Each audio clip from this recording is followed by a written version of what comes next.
हरिओम दर्शकों, बहुत बहुत स्वागत है आपका हमारे खास कार्यक्रम ज्योतिष उजाले की ओर में। दर्शकों, आज के एपिसोड में हम बात करने वाले हैं रोगी को कैसे आप स्वस्थ कर सकते हैं।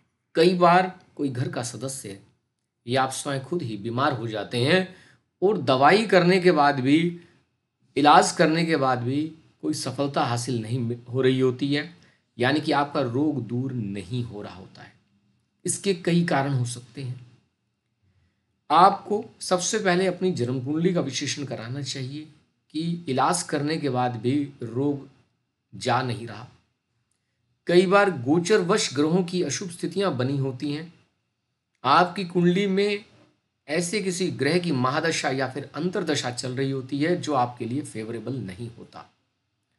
तो जन्म कुंडली के विश्लेषण के बाद और किसी की जन्म कुंडली नहीं है तो प्रश्न कुंडली के माध्यम से आप अपनी समस्या का समाधान प्राप्त कर सकते हैं।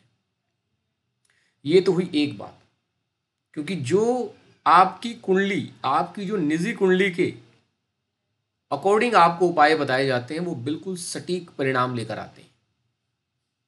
तो पहले तो आपको ये करना चाहिए। दूसरा, कई बार कुछ नकारात्मक ऊर्जाएं आपका पीछा नहीं छोड़ रही होती और आप बीमार हो जाते हैं, तब भी दवाई नहीं लगती, उसके भी इलाज होते हैं। इसके लिए आपको सबसे पहले तो अपनी जन्म कुंडली का विश्लेषण किसी अच्छे ज्योतिषी से कराना चाहिए। उसके बाद उपाय करने चाहिए, क्योंकि जन्म कुंडली के विश्लेषण के समय या प्रश्न कुंडली के माध्यम से यह बिल्कुल बताया जा सकता है कि कोई तंत्र बाधा तो नहीं हो गई है, कोई दूसरी ऊपरी बाधा तो नहीं हो गई है। इसका भी ज्ञान हो जाता है, तो उसका फिर उसी हिसाब से उपाय करना चाहिए।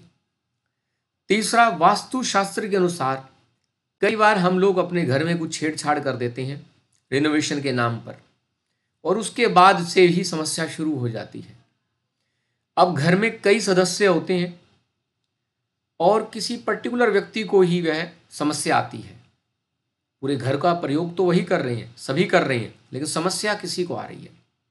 देखिए, जब भी हम कुछ वास्तु में अपग्रेडेशन करते हैं या फिर अपने घर के अंदर कुछ निर्माण कार्य करते हैं और वह गलत हो जाता है, तो जिसकी कुंडली के अंदर या जिसकी ऑलरेडी महादशा खराब चल रही है घर के किसी पर्टिकुलर सदस्य की, और हो सकता है उसके साथ गोचर की भी स्थितियां वो बनी हो, तो उसे यह चीज़ें ज़्यादा प्रभावित करती हैं और उसकी समस्या ही बढ़ जाती है। तो करना क्या है? सबसे पहले तो आपने जो रोगी है उसके स्थान को परिवर्तित कर दीजिए। जिस कमरे में वह सोते हैं उन्हें बदल दीजिए। कमरा ईशान कोण में कर दीजिए, सोने वाला, उस रोगी के लिए पर्टिकुलरली। दूसरा, दक्षिण की तरफ सिर करें और पैर जो हैं वह उत्तर दिशा की तरफ होने चाहिए। तीसरा, जो दवाइयां हैं उनका प्रयोग करते समय रोगी का मुख उत्तर दिशा की तरफ या फिर पूर्व दिशा की तरफ होना चाहिए, और दवाइयों को कोशिश करें ईशान कोण में रख दीजिए। ऐसा करने से आपको लाभ होना शुरू हो जाएगा। साथ ही साथ आपको रोगी को पूरी बॉडी से, मतलब कोई व्यक्ति दूसरा सदस्य है, रोगी के ऊपर से उतारा कर ले। किसी भी चीज से किया जा सकता है। नहीं कर सकते तो खाली जल लेकर भी उतारा किया जा सकता है, या फिर जल रात्रि के समय रोगी के सिरहाने रखें और सुबह वह जल पौधों को दे दें। ऐसा करने से भी लाभ देखने को मिलेगा, रोगी स्वस्थ होना शुरू हो जाएगा। और अगर कोई विशेष समस्या है तो उसके लिए आपको कुंडली के हिसाब से ही उपाय करने चाहिए। चलिए दर्शकों, इन उपायों को अपनाएं और अपने जीवन को सही दिशा देने का प्रयास करें। फिर मिलेंगे किसी नए टॉपिक के साथ।